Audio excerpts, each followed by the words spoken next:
What's up, everybody? Welcome back to your favorite New York Jets subscription podcast, Badlands. I'm your host, Joe Caporoso, joined as always by Connor Rogers, freshly back from the Bahamas on a podcast wedding retreat. Jealous, somewhere warm, freezing out here still. CR, we had a lot to talk about. There was owner meetings. We got to talk about how Muji was dressed and how grumpy Glenn was. Not grumpy, but confrontational. Woody complaining about NFLPA reports. There's some news at least. CR, how you doing? How you feeling? It's draft month. I'm good. I got my 3 or 4 days of, a break for Trevor's wedding, which was just lovely. And now I have basically, since when I opened my eyes in the morning to when I close them into the wee hours of the night, I'm getting through day 3 players of the NFL draft for our guide that now has 80 reports filed already. Like filed is like totally different. Like they are edited, done, everything there. Some of it, especially I've been watching a lot of these guys for about 11 months, is just transferring over notes and getting all the testing into the system. But the rest of the guys are grinding away. I mean, Meeks, Paul, Dan, Max is our new addition this year, working on all the tight ends. And Greg is obviously back. Greg's been doing it the longest with me. So it's going to be a beefy guide. It's and obviously we had a little bit of news at the owners' meetings. There's always a quote. The biggest news to me, which we'll get into in a second, is just how honest I think they were that AVT is going to play guard, which, unless they're lying, and that's fine if they are, lying before the draft is fine. This team has a massive hole at right tackle in a draft that there's an opportunity to draft a right tackle, and we'll get through some of those names, of course, as we've done. And then, it's the contrast of Glenn's interactions. What I'll say with Glenn is, but the contrast is what it's funny. Saleh, when he got here, not only his own mission, but was clearly told to make friends, whether it was the texting with radio people or what, you know what I mean? Like, yeah. Some of it was him. Some of it was clearly the brainiacs at One Jets Drive that probably put that in his ear. And One Jets Drive, we have news about that as well, but we'll save the whatever's going on there in a second as well. First, Glenn, what I find with Glenn is I don't think he is an angry, defensive person at heart. I think he is kind of setting the table that when you ask a question, make sure it's not a loaded question. And 2, like, come prepared. And I think for the most part, a lot of people have gotten off the hook for a little bit sometimes, where Glenn is sitting there going like, I noticed at the combine, his most thoughtful answers had to do with scouting and legitimate player questions in terms of what you look for in a player and building a team. What Glenn doesn't like is when he has said something already at a press conference about an ongoing issue that they can't discuss. It was Aaron Rodgers for a while. And when he has to repeat himself, or when there is a thought about a player and it wasn't his thought about a player, but it's brought up to him. So listen, it might get, when the Jets lose some games, it might get tough, right? It might get nasty, but I do think what you could definitively say about Glenn every time you read a quote on Twitter or watch a video is that he cares about building a football team, and everything else falls under that. And for the longest time as an organization, we've said this on this show for years, multiple regimes, on and on it goes. Winning football games was not always the number one priority. And Glenn might not succeed. He might not win enough games, and that style might wear off with certain people in the media or whoever it may be, but at least the idea is the right idea. Yeah, I think he's an authentic guy, and he's a direct guy, and he's been covered as a player by the New York media. He's been covered as a player by some of the same guys who are beat reporters now, which is funny. And I think he has a very direct way of speaking about the team. And that act is, I think, totally acceptable as you're setting the tone on changing the culture, working to change the culture, coming out of the Aaron Rodgers era. That act could wear thin. If you're losing games, people will get impatient with it. But I think for now it's appropriate. And these guys clearly have a pretty strong POV on certain parts of the roster. Now, they could be lying. I mean, you got to take some of this stuff with a grain of salt. it does make sense publicly to say AVT's a guard. If you want to extend him, you want to pay him as a guard, not as a tackle long term. Let's see what happens in the draft. I think they were direct on understanding they still need a right tackle and they need a tight end. It sounds to me like Lazard probably won't be here. Reading between the lines, I know people read it the other way. I read it as when the situation's fluid and we have to deal with his contract. Reminds me of Jamison Crowder from like 5-6 years ago where they were talking like that and eventually he got cut. And I think both of us think, and I think the team is signaling again that the Sauce and Garrett stuff will get done. I'd like it done sooner rather than later, but it seems like it's going to be a summer thing, not a pre-draft thing, for better or worse. Ultimately, did we learn a ton outside of Muji getting some nicknames? Slim Fit Muji. I mean, he's going to give you nothing.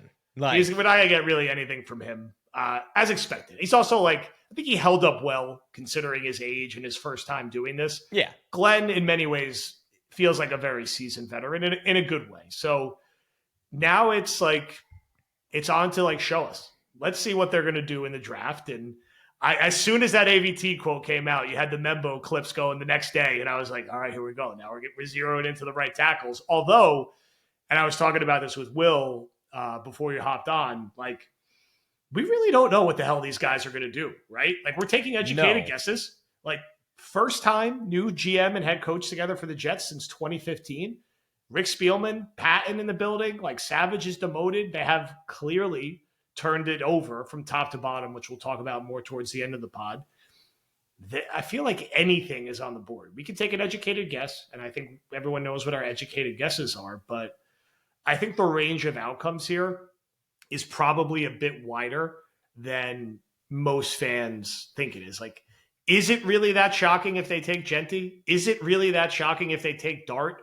Like, I guess not, because we don't know. There's no history to go on with these guys. And maybe they like Campbell better than Membu. Like, we haven't talked about him a lot, but maybe he's there and they take him. Like, how do we know? Kelvin Banks from Texas, like a victim of prospect fatigue, who's a really damn good prospect and was my top tackle coming out of last summer. He was my tackle too when I did tackle rankings. He didn't do anything wrong. Membu just passed him this year. So yeah, Joe, I mean, it's a great point that they're not attached to any of these players from the previous regime. Yeah, how we think about these guys may not be how they think about them. And, I think they were pretty direct about their feelings with like a guy like Stevens. And, that's going to be, they're betting on themselves and they're betting on their ability to coach up players, particularly on the defensive side of the ball, although they're keeping some schematic flexibility, which I think we all think is a good thing. And they don't seem naive to the reality that this roster is a work in progress and still needs some, a meaningful amount of work to it. I mean, is anything that you heard from any of those quotes, because I know everyone tries to parse through read between the lines, did anything you hear change the way you're thinking going into the next mock draft you're going to make? Like, you're in the season where you're going to be making one, I don't know, every week, like you're finalizing the draft guide. Did you hear something where you're like, I'd probably shuffle around my Jets picks now? Yeah, I mean, I did the 3-rounder that my idea was, what if they think AVT can play right tackle and they just try to maximize the board? If I was writing my final mock draft today, predicting what they would do, I would predict that they take a right tackle or a player they believe can play right tackle. And that list really narrows down to me in consideration at 7. Membu, who, there's a world where he's not there. You never know. What they think of Will Campbell from LSU, because I don't think he's a tackle. He'd have a historically small wingspan for a tackle. I mean, historically. And then Kelvin Banks, who I mentioned before from Texas, I would think it might seem early to some people, but if you think a guy is a good tackle prospect and can flip over to right tackle, then there's not really a big conversation here. And, something I filed Banks's report a couple days ago, and he's somebody that I spent time with at the combine, but I heard this from multiple sources before the combine that the character on him is A+. And he's somebody that he played left tackle for Texas ages 18 through 20. Yeah, that's not an easy thing to do. That is absolutely insane. So you do need to, and Membu gets this too. You need to think of trajectories with offensive linemen very often. A 23-year-old offensive line prospect is very different from a 20-year-old offensive line prospect. And Membu was a 2-year starter, but had his breakout year this year. The reason I'm just bringing up Banks' name to the table because we can have these narrow conversations, and I think narrow conversations with the draft are dangerous. We got on this podcast every week and talked about Tyler Warren and Armand Membu for the offensive guys. There's a whole nother defensive conversation. Like if the Jets ended up just going, you know what, we're going to take Shamar Stewart, or we're going to take Jalen Walker, or we're going to surprise you with one. That's a whole nother conversation.